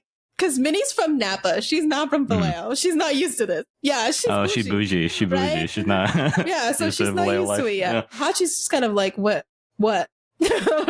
Because she's from the East Bay. So she's like, what? I'm supposed to be scared of this? But Minnie's like, I've never had this before. I'm from the wine country. Yeah. You know? For context, this is Adam sort of sensing that his cat might be sensing something freaky happening around them. But it could be because you may have taken a photo of your cat in the dark, right? For yeah, that's kind of basic biology. If you've had a pet cat, you've probably seen this. Noticed and this for before. The science girlies out there, a cat's glowing eyes is caused by incoming light reflecting off of what's called the tapetum lucidum. The tapetum is a layer of reflective cells. Light bounces off of it and reflects back to the cat's retina, and this creates an appearance of glow, right? And then, I was thinking, I thought it was that the cat was wearing sneakers. What's what I thought like the paranormal activity was? He's wearing shoes. Right? And then slide 6 is when we get into physical photo evidence, just to cover the sort of spectrum of it all. Right, he's got Polaroids now, right? Yeah, we got some Polaroids. Because, he might be thinking these might seem a little bit more credible because they can't be easily edited the way that a phone photo can. So this might debunk a lot of like the editing that people claim. And we have, what you see here is 2 photos on top that have pictures of Adam's bedroom. And we have a faulty photo at the bottom compared to the 2 on top. And he's testing to just see ghosts, right? If you've seen a paranormal ghost show, you know that like they will do this thing where it's like, okay, let's take photos of the dark and see if something comes up, right? However, according to Polaroid, makers of Polaroid, Polaroids can come out entirely black because of 2 things. So I'm sorry, Adam. Shutter speed, aperture might not be working right. This means that the photo can be incorrectly exposed. So that might be the reason why that bottom photo happened. So, Sure. Yeah. Correctly expose your things. Use the correct flash. I know flash is a scary thing, but use it correctly, right? And then we have slide 7, which he's now doing a comparison of like, this is a digital photo and this is a Polaroid photo. On one photo, you'll kind of see that he takes a picture and he can see into the doorway. And then on the one on the right, he can't see in the doorway. This is something that I've encountered in real life, but not because I'm deeply haunted, but because I'm going to like personally debunk it as like a flash issue. For example, you can see that the lighting in this room is not exactly brilliant and perfectly done. You can see that the light and all the bright stuff in this photo is like in the doorway and it's farther back and it's a top light. And then the center of the door is on a bright yellow wall. And then there's a little black square that's the TV. The flash may have just caught onto the lighter parts of the photo and making this like whole thing, like the flash to ambient lighting ratio being off. So you have the ambient light that's present in the room versus like this big flash of light, and it only catches like the white parts, the yellow kind of thing. So it's also, once again, potentially down to the exposure settings of the Polaroid and the digital camera itself. So I'm going to say, It's explainable, right? Explainable. I'll tell everybody right now, like, listen, I love the ghosties. Okay? Mm-hmm. But sometimes my brain is just like, come on now. There's yeah. Yeah, so I see that there's a quote and it says, is it black each time with the Polaroid? Oh, is that your question? He says, or that's, yeah. Why is it each time? So he's being able to replicate with the Polaroid that same phenomena that you're describing, which I think does imply that it's just a replicable phenomenon. So that's when I was like, it's just your flash settings, dude. Relax. I skipped that one because that was nothing. This one, I determined it was nothing. I hate you, Adam. Just kidding. No. Slide 9 is apparently cat evidence from the monitoring device that he. Yeah, it's the cat on his hind leg moment. The cat is apparently looking around for something creepy and crazy. Ben, has your cat ever stood on its hind legs? Any of your cats?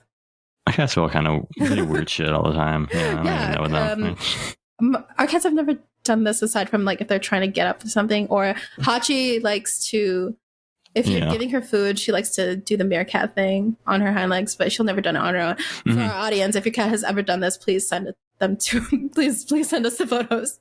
I'd love to see pictures of cats. Are always great. Always welcome. We'll tell you what's going on in the photo. Okay, and then I mentioned in the next one, we're going to see the aforementioned child in a statue in Japan that has a slightly busted head. I think it could just be deformed because it's a statue. It's kind of like, what does it look like? It's a statue. It looks like it's stone, right? Yeah, I think it. And yeah, I would need to see more because it looks like it's like a stylistic choice to me, more than just like a significant design thing of like the head in particular. Yeah, I need to see the full statue. There's a kid. Yeah. Most of the people. It looks like a Princess Mononoke, like little forest spirit, kind of. What did I write? But yeah, most people in the replies were just telling him it's a coincidence, right? Coinkydink, like you have David on the mind. You're going to see David everywhere. What is it? Whatever. I wrote it somewhere. Most folks were like, it's just a coincidence, but some people were genuinely like freaked out that this kid is following him all the way to Japan. Right, yeah. And it's kind of crazy, right? They're like, oh, hell no. And then now, though, we're going to get into something a little bit crazier. Witness him. The fucking people. Do you see him? Why is it so dirty? No, I don't see him. You need to clean your shit, Adam. You don't see him. Okay. Wipe down your door. Once again, for the audio-based people, please head on over to Ice Cream You Mean Pod for the script and the PowerPoint, or open up your Spotify thing, or get your booty on a Google. But I'll help you. Yeah, you're missing out on dirty I'll help people. You see him. Right? I'm trying to get up close for you. You still can't see him? Can you see him? Please go closer to the 300 or 500% zoom that we have right now. I can't see anything. Look again. Do you see it now? I've computer enhanced it for you. No, I don't see it now. 200, yeah. Zoom in a little more, maybe. This is the eye socket. Okay. Yeah, that's the eye socket. Don't argue with me. And this is the fan. Okay. Do you see it now? No, I don't see it now. I'm sorry for not yes-anding you, but I don't see the head. I can't believe you're not yes-anding me right now. This is not clear at all. Ben! I think that the image change made it worse. Whatever he decided to do with the color. You really can't see it? This is crazy. I can see it so well. I even was like, this is Photoshop. So what is the head supposed to be doing? Like deep close up into your peeping hole. So it's like supposed to be like peeping in. Yeah, right back at you. At me. Oh my god, this is his ear. I don't see it. That's his ear. That's not an ear. Okay. We'll settle this on the pod. I'll meet you. We'll settle this once we're done recording. But yeah. Anyway, people were able to see this. Ben, I need you to schedule an optometry appointment right now. I have 20/20 vision, JD. Glasses between the two of us, and I can see it. I have astigmatism, Ben. Yeah, maybe it's the blurry eyes make it a little easier to recognize. Okay, but now I'm hoping, my God, I computer enhance these things. Okay, for 14 through 15 is where it gets a little bit serious. And I will have to admit that while these are so damn serious, I was kind of cracking up. I'm so sorry, Adam. I was cracking up. Adam's doing fine. We don't need to apologize to Adam. This is the kid in the kitchen window. Oh, you got a dark photo. And we love to see it. I promise you, I computer enhance these things, but I'm giving them to you as they were given on twitter.com. Yes. Is this one more visible? To God, it looks more visible. Are you, could you see it right now? Lord heaven above. I mean, if you okay, maybe a little. This one is a little more. I see what could potentially be like a human form. Potentially. 14 stems from a photo that Adam took through the kitchen window. It's looking outwards at the roof. Remember, the roof of another building. Adam believes that someone may have been standing on the roof and looking into his window straight at him. If you look at the photo, you can kind of see it, but if we computer enhance this shit. It's up to the corner. I'm sorry. I made it worse. Right. It's right there, right? But then I computer enhance it a little bit more. You see it? Yeah. I mean, I see the same thing that you're. Yeah. Okay. This one is more like that's the body in there, right? I was thinking it was like, you know, those things on the roofs of building, and it's like supposed to be a vent or something. And it's just like really like matrixing on him. Like, yeah. What about like one of those things that like scares like birds? This could be like the top of the vent thingy, and there's like a circle far off on the distance. And for some reason, at this angle that he's at, it really completes it. So I'm sorry, Adam. I don't believe in this. Okay. I mean, it looks like maybe it's supposed to be a cyclops. I kind of see one eye in like the middle of like, the head area. If this was a child, a baby child, a little kid, why is it that big? Yeah. Like you see a little kid. Yeah. Yeah. What's this? What is the scale here? A little bit. Okay. I saw a bowl of cereal or something. Dirt, maybe there was a bowl of like dirt. Plants, it's dirt. plants, okay. Right? Plants. So that's got to be like a little bit of like a toddler situation. Okay. So I had to laugh at this one, but for these next one, I already was kind of like about this whole story just in general, because like in the beginning I was like, okay, maybe you could just have bad dreams, but this is when it gets a little too wonky for me. And instead of alleviating any hesitation that I had that this wasn't real, it just made me think more that it's not real. From this point, I think the story starts to lose its shine for me as like an interesting, fun story that's just like, oh, you're shitting around. Da, da, da. Now it's like, come on now. I'm not dumb. Like the sort of the thing might be like, Adam not necessarily believing his audience is dumb, but like maybe that they're like willing to pass off like things. Because remember, Adam is a content creator. Keep that in mind when you do things. Yeah. And similarly with like Andrew being like a content creator, he has like his whole like structure of skills and things that he does. Like bring a little bit of that skepticism into here. I started feeling that Adam's like earnestness turned into this thing that could genuinely be like duping people who are outright freaked out about this, but not in like the messed up way, like in kind of like, let me lure this people in for audience wise. And so context for the next coming photos is that Adam was having a terrible dream. David was in his room again after some months of peace. In his dream, David was now approaching him, terrifyingly, crawling and heading to his bed. Dream Adam thinks, this is how I die. And to defend himself, or at least give people proof later if they find his dead body that he didn't die for any reason. So Adam does what any self-respecting person would do as they're about to die.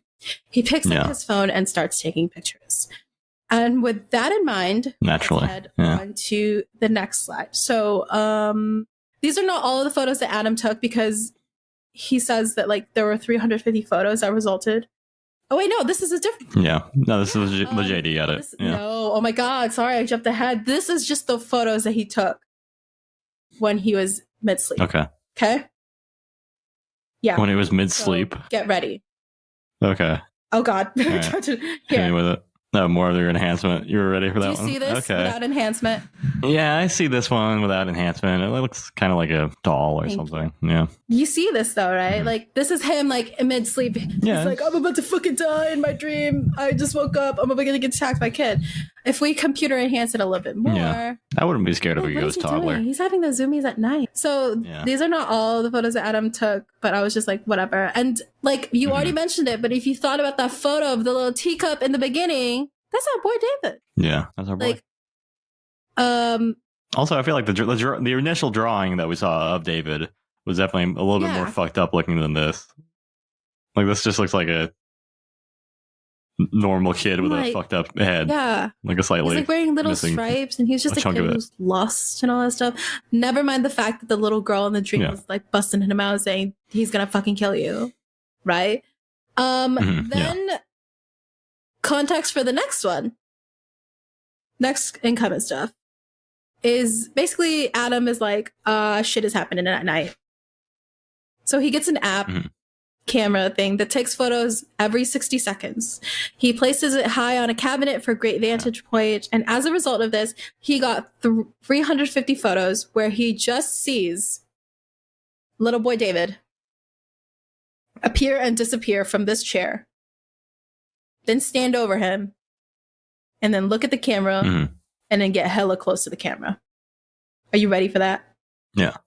That in mind. Ready, let's hit it. Hit him up style. You see it? Let me zoom in some more. Yeah. Fuck you, Riverside. Okay. There's David. There's David again. Yeah. There's David slumped over in the chair. Okay. And there's David standing above him on his bed. And there's David's ear, apparently. I'm the you're the ear recognition expert here, so. And if we go to the next one to get him a little bit more highlighted, this is at this point where like I already was like, this is not real. This is like shopped, right? But when you get to this point on it, you can very clearly see the difference in the blurriness between the photo and then the David bodies. Like you could say that like, oh my God, ghosts would never appear on camera because of course they're going to have a plane difference. They exist on a different plane. But this is, it's a little much. These images are just like, they're so like kind of clear that you're just like, okay, especially fuck this like one. This. Yeah.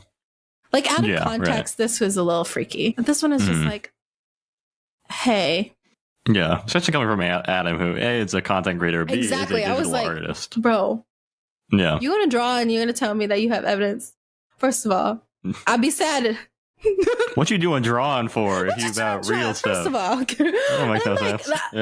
I'll address that at another later date, but keep that in mind. So I'd like to say that at this point, when I first heard of the story, my sort of hesitance believing this whole thing became fully like, full blown, this is horseshit. And so you're basically seeing exactly like what Adam dropped onto the whole world, right? This is like middle of the 6 months. So he didn't drop this at the end. He didn't drop this in the beginning. He dropped this in the middle and then expected us all to ride with it still towards the end. Yeah. Let's keep going from here. The reactions were mixed. And I just want to say this. I just want to be clear about this. I'm sorry. Okay. I don't believe it. Okay. But the results were mixed. Most of the responses, someone was like, this is pure crap, but I love it. But Sugar Babe, obviously, at the bottom says, maybe I'm crazy too. Ben, like you said, David kind of looks like a doll. What if David was a doll that has been possessed? Yeah. I mean, he actually looks like a doll. He was in a store when the accident happened. Which is apparently, I forgot to mention, David's head got busted in at the store. Yeah. By an accident. Okay. So, like, he actually looks like a doll. He was in the store when the accident happened. But why is there no evidence of that? IDK.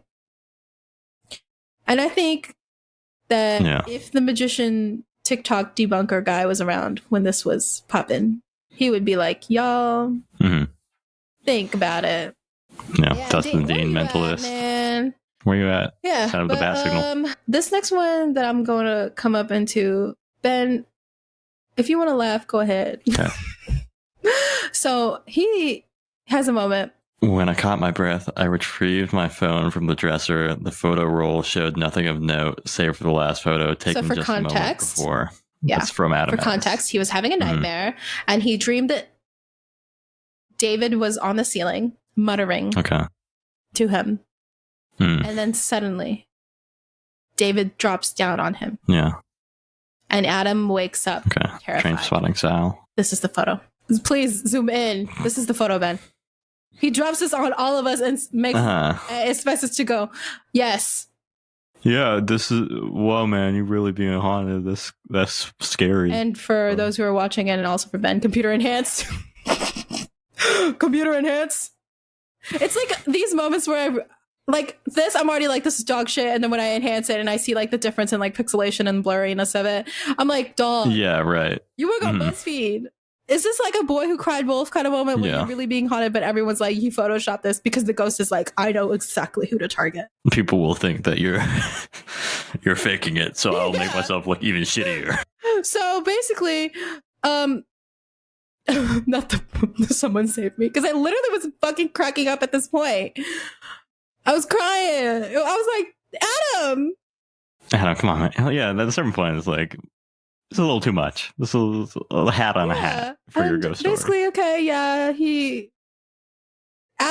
David drops on him Mission Impossible style, and we're supposed to just fucking deal with it. I'm gonna stop sharing that because I got mad.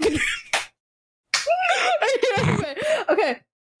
So I am about to go to the story like the same way a Star Wars fan would go at something ferocious, dedicated, and later slightly obliterated by the fact that women and black and non-white people exist. This time, though, it's not about that. It's about the idea that stories require a whole lot of work, and overindulging your audience with cool and interesting shit is great for the moment, but is bad for you later if you are not an effective writer. Right? Where'd I go? Okay, this is not to say that Adam is a bad writer, no matter how much I've been dogging this whole thing. He's a comic artist and he's a webtoon maker, right? He has to know how to make a story. But maybe the scope of Dear David sort of like ran away from him, right? Yeah, right. It's like a 6-month project of one narrative thing where he's kind of a short form artist. Let's get into like storytelling, right? I'm finally into it. Finally. You're like, JD, Jesus Christ. Anyway, and all my research on what makes a good story, I've seen the following as common things to get right. Effective and good storytelling is subjective, right? Sometimes we all know when a story is good or not. Sometimes it's just obviously bad writing. The premise is shit. The plot is ass. Sometimes it's so full of holes that it might as well be marketed as Swiss cheese. But for the most part, the agreed upon ideas of what makes a good story are similar across the board. You have to have a storyline that makes some sense. Sure. There has to be some sort of drama, not the housewives kind of drama. Not everything is like dramatic kind of stuff, but maybe it's like something that shows a sort of want or struggle that your character will go through. Your characters have to feel grounded in some way, whether it be in their fantasy setting or in the regular old city in 20. They don't need to be relatable, but they should be compelling in some way, and they must be developed in such a way that helps move the story forward. Your story must have a sense of tone and voice that's like very unique or at least like understandable. And lastly, there must be a theme that can be understood by the readers, give them some sort of insight on themselves, the characters, or the world. And you should have a theme that connects the story together and brings it all home by the end. These are just a few of the makers of a good story that we're going to use today to analyze why Dear David sucked shit.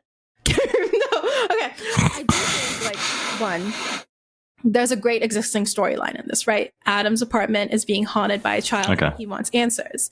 This is a compelling sort of like hook, even though like we know there's a lot of stories of like, I'm being haunted, check this out kind of thing. There's obviously like something in this that keeps people reading through like the thread and keeping their notifications on for Adam. The drama here is that Adam cannot seem to escape this haunting and is being followed in real life to dream life, from New York to Japan, and he just can't shake the feeling of dread that hits him every time he thinks about David. In terms of character, Adam is a real person, and I'm not going to analyze his character and all that stuff, but in this sort of like story setting or like experience, you see that he's driven and inquisitive. This helps move the story along as he investigates things, reaches out to people for help, and continues to document the whole story and experience of this whole hunt, right? the tone and voice of the story is based on Adam's own. It's autobiographical, so it's good because you can feel the genuine anxiety and like panic about everything that's going on. And the combination of all these things make a neat little story. But now I gotta pull up my bucket of haterade and bust a couple of bubbles or two. So now, while I do enjoy, I'm so sorry. This one's titled "What Makes It a Dog Shit Story." I was mad when I was writing this. Oh, it's true. There's no need to soften the blow here. Like, I will say, like, I do like and enjoy Adam's like general art style, like his like spooky horror, like web comics is like really interesting, right? And I'm not like the best drawer, but you know, I love what he's doing, and it isn't his fault. But my opinion is the monster introduction was way too early, and because of Adam's art style, it doesn't look scary at all, right? And if you go back to like the initial drawing of David that comes out like maybe like 4 tweets into this whole saga, it's not like Junji Ito scary. It isn't like fucked up scary. It is like a doodle of like a little busted little child head. Yeah, he's got a very cartoonish style that doesn't really lend to like spooks. In a sense that if we saw this in the real world, like as just like a existing image on the internet, you and I would be sending this photo back and forth like a grimace ass cheek spread meme. We'd be like, Ben, remember this photo? Like that kind of thing. Like, in my opinion, my humble onion, David's intro was way too early, and it felt way too prepared as like a character. It felt way too written in. Yeah. Felt pretty explicit too. Like, just when like we immediately stuff. In the first part of the thread get who, what, and where so quickly in the first thread of the saga. Like within like 6 tweets, we get it, right? It would have been nice for David to come out in the exploration period of this whole thing where he just experiences the haunting, sees things at the corner of his eye, and all of a sudden like we have David, then he can introduce David there. But like my suggestion is like it could have came like after we first see him at the peephole, right? Because that's like just a little hint of what he is, and then all of a sudden when we open it up to like certain thing, it's David, right? When we have this idea already, like getting into the story of what this kid looks like, which is just like a grumpy ass child with a dent on its head, and we sort of already see the creature of it all. In my opinion, we lose so much of like the creep factor of Dear David with the early introduction of what this kid looked like and what his intention is, right? Additionally, while I love evidence and support for claims on this here show, what I will say is about the internet is that we have the ability to save the file of an image, scrutinize it down to the bone, and all that stuff. Like that's what we were doing just like minutes ago, right?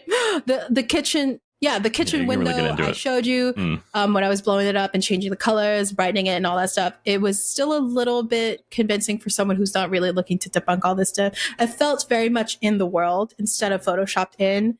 It felt like it was just really in there. Or that we matrixed it so hard because we're expecting to see a creature already. So with Adam being like hyper aware and extra fearful, you can like argue that it might have been just a weirdly shaped, like I've Googled what the vent is called, which is like a roof turbine vent, the little circle shaped thing. And maybe there happened to be like a circle in distance that made it look and come together to look like a small boy. So the peephole photo for me just really hemmed it up. That's the one where you couldn't tell at all. But I was like, it's right here, right? It may have been like, if it was like a genuine real thing, it was like almost someone he knew could have like pranked him, knew that he was going through this because he is posting this out on Twitter. Someone he knows could be like a shithead or just like a funny prank guy. It's a prank, bro, kind of thing. Or it was just like layers of Photoshop. Like you have this idea of like David as this funky, fucked up head child. And then all of a sudden, when you look at the picture, when I send you the picture, man, it's like the creature is smooth. It looks like a doll, and it's just not mixing in with our like idea of David that he's established. There's no head dent on the thing too. So additionally, the rest of the photos, I can imagine once you've seen me blow them up, if you're looking at it through the script, they look a lot faker than their dim and blurry counterparts. So it's like it's in the nature of like busting it all down. You love the idea and proof of it all, but you also want to be a little skeptical, because when you get the real thing, this is when you can say like, see, I knew the others were wrong, but this one is realer than anything else, right? So it kind of sucks that there's so much evidence, because that's what you want, like as like a paranormal person, right? Evidence, evidence, evidence. But when it gets down and it investigated, it's like, it's not, right? Yeah, I think it's like when there's too much of it, it makes it seem less convincing with like the paranormal shit, where it's like, well, why has nobody else ever got like images of a ghost like this, and then you've managed to catch like 300. And I didn't mention it at all because it's hated them, but there's like audio that he gets, because he gets like a sleep recording app, like, you know, those ones where like the sleep talking people or the snoring thing, and he hears when you're sleeping noises and all that stuff, and like moving around. And I'm thinking, like, you have cats, do you not? It's probably just cats moving around. Outside of like the images themselves, we discussed the tropes that appear in Dear David that make it interesting, but now I'm going to go through like the parts that make it both interesting and like an absolute mess, which is the main thing that I'm going to touch on here is the writer cop-out. Specifically for us, we're going to discuss the aborted arc, and the most important part of it all, the no ending. Now, Ben, while I was looking into this section of the story, I found something that will probably interest you, which is called the Shaggy Dog story arc. When it comes to the writer cop-out trope, based on the fact that you've got that dog in you, what do you think the Shaggy Dog story? Yes, I don't know. Is it like child finds a magical ring, or a man is bitten by a magical dog and is turned into a dog, and then they have to teach him a moral lesson to remove the curse from themselves, and then that's what I thought it was. Is that it? But I hadn't had the in-depth knowledge of Shaggy Dog that you had, so this might be like, once I say the answer, you'll be like, oh shit, yeah. According to TV tropes, a Shaggy Dog story is a plot with a high level of buildup and complicating action, only to be resolved in an anticlimax or ironic reversal, usually one that makes the entire story meaningless. Okay. So I think the example was like, they get like the missing Shaggy Dog thing, and they return all the way to Italy and return the Shaggy Dog to the person. They go through like a whole bunch of shit to return the Shaggy Dog to someone. When the person opens the door and they're like, that's not even the right dog. So they went through all of that shit just for, so that's the Shaggy Dog story arc. So okay. Just for you when you next cover another Shaggy Dog based SCP. we love those. Those are great. Getting back to Dear David, when it comes to Dear David, we get this whole like 6 months or so of build up, craziness, climax, and only, for in my opinion, for all of the shit to be just full of red herrings, aborted ideas, and cop out for not having an ending at all. Adam introduces a couple of red herring stuff type that like result in a bunch of like aborted arcs in this whole thing, such as one, the warehouse. It's introduced as an external location that could have been relevant to David's story, but was just instead abandoned as an idea and never mentioned again. Right? Then we have the ceiling and attic issue. It's introduced through all the rumbling and crashing around, and it results in like a dented marble and shoe. And it could have been like a potential explanation for David. Maybe they belonged to him and they ended up there, or David passed away up there and his stuff was left up there. And like he's with Adam now to like tell him all about it. But it just becomes another red herring for you to like now gnaw at, or because you somehow have zero taste and you don't like Swedish fish. Because like, bringing it back to like a MacGuffin like plot point, like I guess it needed to like exist to like push the whole thing forward, but it wasn't at all relevant to this whole thing. Yeah. So then we have to mention the good old Native American trading post. Because when he mentions, because he really, really points it out in like one tweet that like, oh yeah, everyone see the turtle shell that just fell over? I got it at a Native American trading post. So after watching Trending Fear, which is the show that he has on Discovery Channel, I know that this man could fucking benefit from reading a goddamn book. Adam Ellis has a Trending Fear, which Plus is what show. I'm saying. We need to do something, Ben. If Adam Ellis can get a fucking TV show with all this fucking shit. If he can get one. Come on. I know you put in a book in our like recommended media guys, and I'm going to go ahead and recommend it to Adam if he ever decides to get shit on by me, which is All the Real Indians Died Off, that one that you mentioned in the thingy. And then because like Adam needs to examine a little bit both in the show Trending Fear and in this story, why to him Native American object equates haunting for him and his research crew, who are like so quick to always jump and believe everything that's going on, despite like some of it being obviously fake. Right. But I think the most important thing that was just promptly shat on was the rules provided by the young girl in the beginning.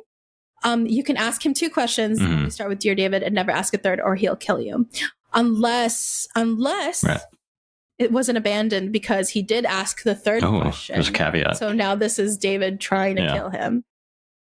Right? Unsuccessfully, right? Unsuccessfully for 6 months. And I guess 8 years at this point. So like 7, 8 years. The rest of this whole process was just, maybe if he didn't abandon it and this was just David trying to kill him, it was done fine, but it wasn't utilized well enough for its like uniqueness, right? We don't get a we just get a little girl introduced. Like, we don't get a who for this girl or for David, and we don't get a why for the rules. We just know that he has these rules to abide by. You're just like, why? Right? Yeah, it doesn't really relate to like the mysterious accident dented head thing. Like, he was like, my riddle's 3. You can only ask me these, and it's like, why is that a factor? He introduces that whole thing, immediately fucks up, and never talks about it ever again. Like, the theme, there's no like sub connection to the theme from the subplot of like, he only answers 3 things. He only appears at midnight is the important part, but then looks like David appears at like 2 to 3 a.m. Is it because he's now outside of the rules because you fucked up the rules? Adam. Yeah, you just realized the rules kind of sucked, and you were like, which then leads us to the absolute crime that was committed with this whole thing, which was that it just ended abruptly. I am now going to read I'm going to show you now once again. Stop. Don't click leave. Bro, don't click leave. Careful, JD. Careful, JD. So he has these whole things where he's like cryptically sending out, everything is fine. Everything is space, fine. And then, please don't worry about me. I'm okay. And everything will be like it was before. And then just says this: for everyone asking if I'm alive, I'm doing okay. It's been pretty quiet around here lately, and I've been trying to focus on work. Of course, I'll keep you updated if anything strange happens, but for now, I'm staying busy with drawing and other projects. Other projects such as the Dear David saga getting a movie. Oh. Everything came down in March 2018 after posts regarding Dear David sort of dried out and became just sort of like cryptic moments of like photos that have been warped. He puts out, he or David, if David possessed him, like tweeted tweeted videos of his cat from like the POV of like a worm holding an iPhone for the first time. And like, it's just like, for a minute, you get a glimpse at a potential haunting gone wrong. Now Adam's like fucked up himself. But no, you don't get further than that.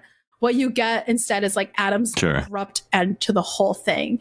And this leaves us this leaves us to wonder if Adam Ellis just made a story so crazy that in the end, upon investigating his plot points, characters, and scary elements, he realized that he has no way to cleanly wrap this up, or at least wrap it up in a way that will sort of make sense and appease people. Because in stories, you don't want it to be like beautifully wrapped up in a way that's like, this felt like Deus Ex Machina kind of thing, right? Where like someone obviously stepped in and was like, actually, Dear David's rules were this and that. You want some mystery, but also some answers, right? Because like, fair enough, I guess stories are crazy. If this was a lie, if this was a prank, if this was a joke, if this was a bit, Adam hypothetically would have had a spreadsheet, a bunch of folders or whatever to keep track of all this shit. Yeah, right. I know we had a conversation about like favorite boba order, like in like the previous episode, but I don't even remember what that was. Like the tiniest thing I can't remember, but for Adam to have this whole like sketch done, like whatever. Right. Intricate thing. Yeah. Let me be nice for 1 second. Is that if this was all real though, maybe there's no way to wrap up a real life event like this very neatly. Obviously, because Adam is alive, can't be like, well, I just moved out of the house. He's not there anymore. When obviously, especially if you build the stakes in that David is going to kill somebody who asked 3 questions, and then you don't deliver on the end of that, which would be your death. So it's like, maybe if this was real, maybe this is the wrap up. Nothing happened. David fucked up kind of thing. Life goes on. Like in real life goes on and it leaves parts of you behind. And the part of you behind happens to be a Twitter thread that you start. Stop. What is this? Alarm. Right. It's just like it was abruptly ended. Felt just terrible. As I wrap up, what is something that a story writer and teller can learn from this? The 3 takeaways I have from this is 1, figure out what makes your story compelling and write it like a surfboard. This may have been a thread on a whim that was never meant to go anywhere. Just like what we mentioned with like Andrew's like prank of like, he's just sticking around with his friends, but this one went crazy, right? If it was never meant to go anywhere, but now it's going, take it for a spin for a couple of times, prepare yourself for how it can go wrong, how it can go right. Stories are complex, especially as they grow and grow. You have more things to keep track of and worry about. You have more subplots, characters, objects, whatever. The inability to connect things back to your plot or your theme can ruin the story because it makes it look jumbled and like a first draft of some sort.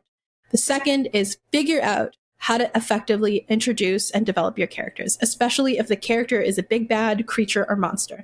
The lack in thought and preparedness for the introduction can make it all fall apart and become ineffective for your audience, making it much less of a scary story and less meaningful. Maybe it doesn't have to look scary, but it just acts scary and has scary intentions. Maybe David was meant to look nice, but was terrible.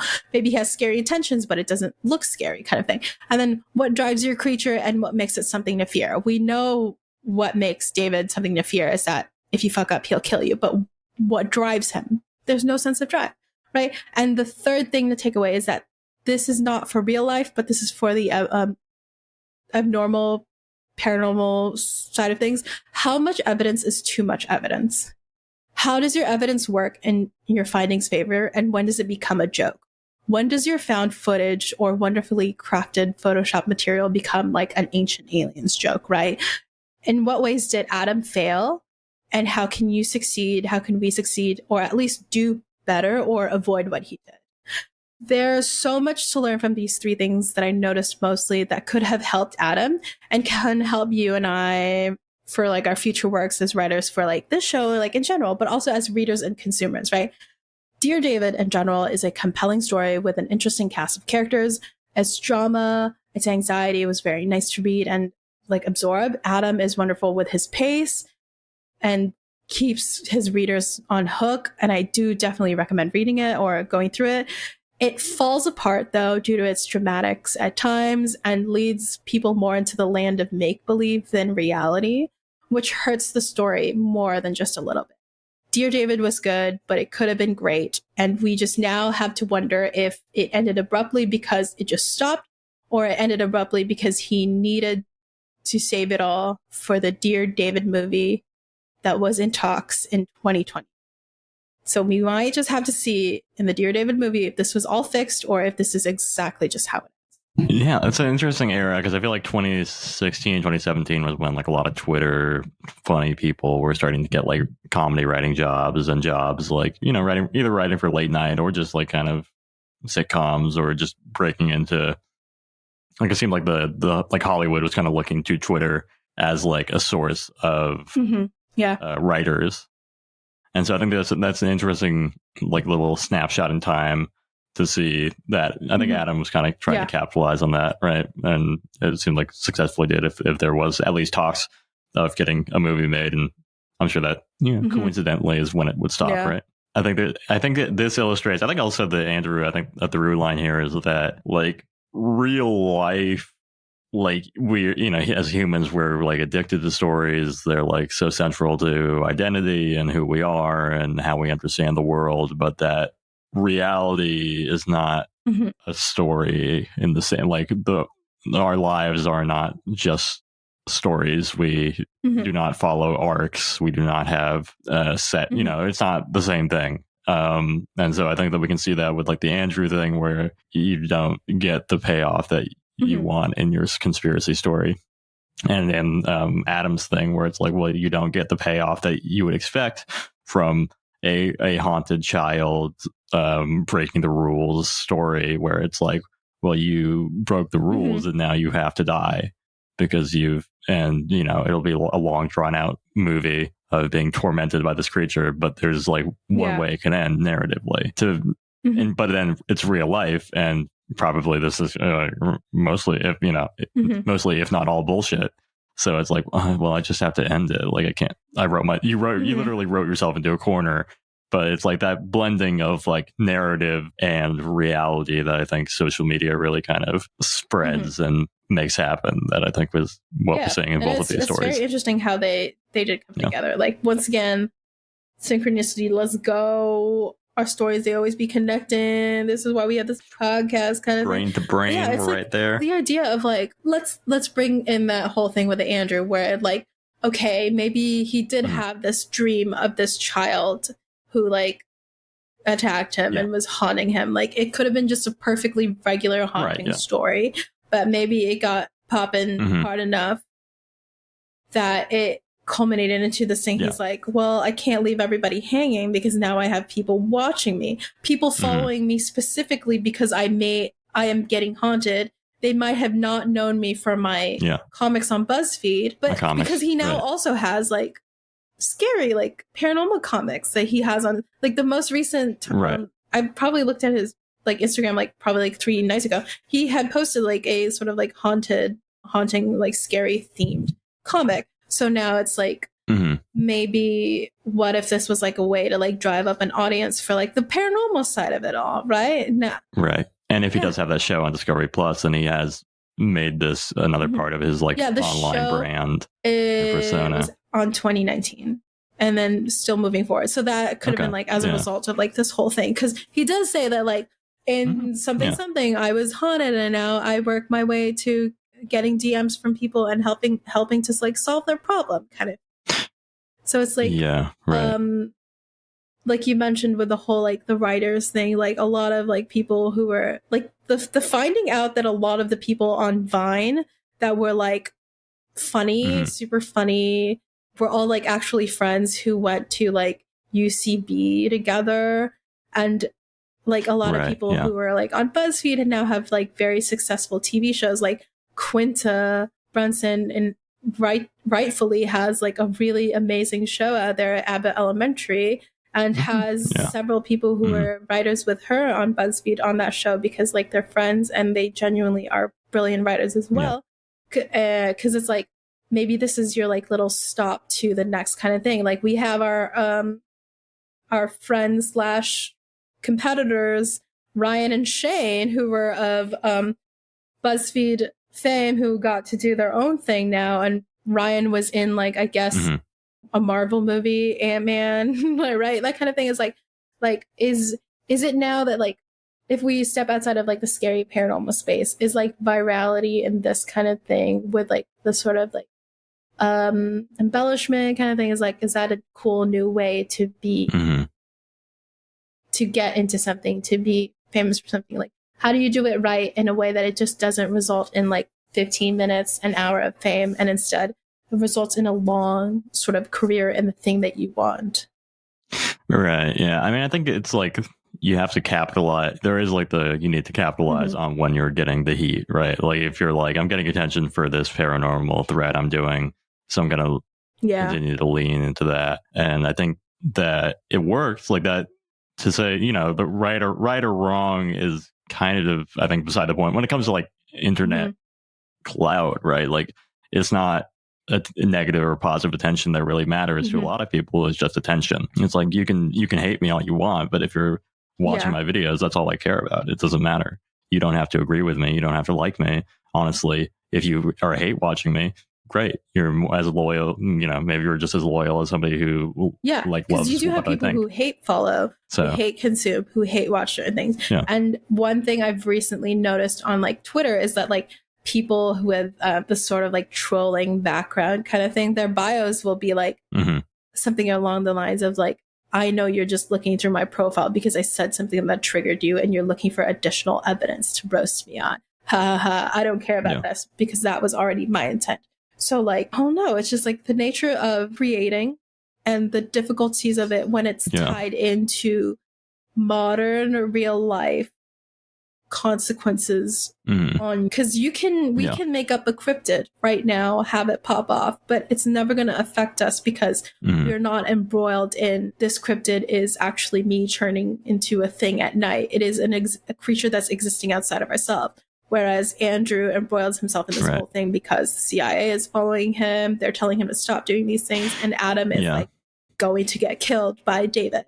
And Adam gets into the thing where he has to continue to escalate, right? Like he's always like, well, okay, I had this blurry image. Now I have to have like a better image and then like a better image of that. And then like it has to be more clear. And if I'm going to keep people's attention, it's like, you have to keep escalating in the kind of story. The same thing that Andrew did. You could see this for like someone who is a little bit more into like the pranking section of it, who's willing to go a little bit farther than Adam would have been. Maybe like, hey guys, was just in a hospital, fell from the stairs, kind of where it's like, oh, this is probably David making an attempt and he didn't succeed. So maybe he stops now, or maybe it escalates from there and kind of So I think the takeaway is that when you and I decide to make our paranormal grift, we need to have a safe amount of distance from the grift itself. Like, and we'll set up like a fake account or something. Sort of like, oh, is this I don't want to give a sneak peek. Like, we need to make it like Slenderman-ish type where we just made it and now we set it out. Like, it's not.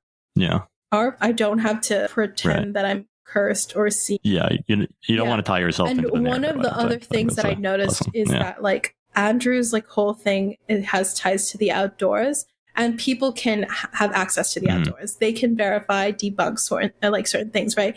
Like the giant, people were finding that it's just like a thing. And I had thought back to like the warehouse aspect of the thing. And like maybe he abandoned it because he recognized that like maybe because he has a couple followers, someone might be like, oh, I used to work there. That's not what's happening there. It used to be an active store, but now it's debunked because we went bankrupt. Nothing impossible. So like maybe he pulled out from that story because he realizes that like, he lives in New York. He has followers. He's a BuzzFeed fame. Someone will be able to like walk around and be like, oh no, I used to work there. And this is why that's happening. So like maybe that's or they'll be like, there's like, no what warehouse bodega on that are you street. Talking about? Like, what are you talking about? So that's when I was like for us, like if we're doing these kinds of things, it has to be like not. It has to have like some sort of like blank connection to like an external force.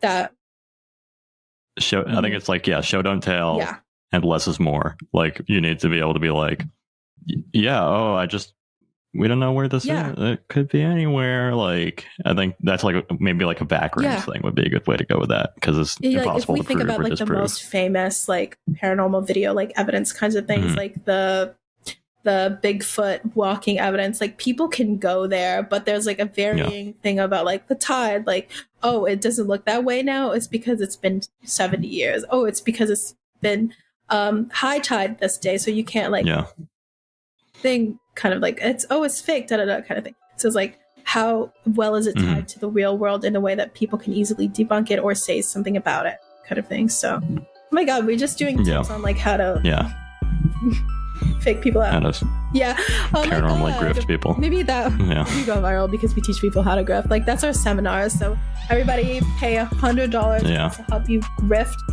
everything. Just one low fee. One time. For one time. $100. One time. Hell yeah. Ben and JD speaker series. That's, I don't know. What we take away from here.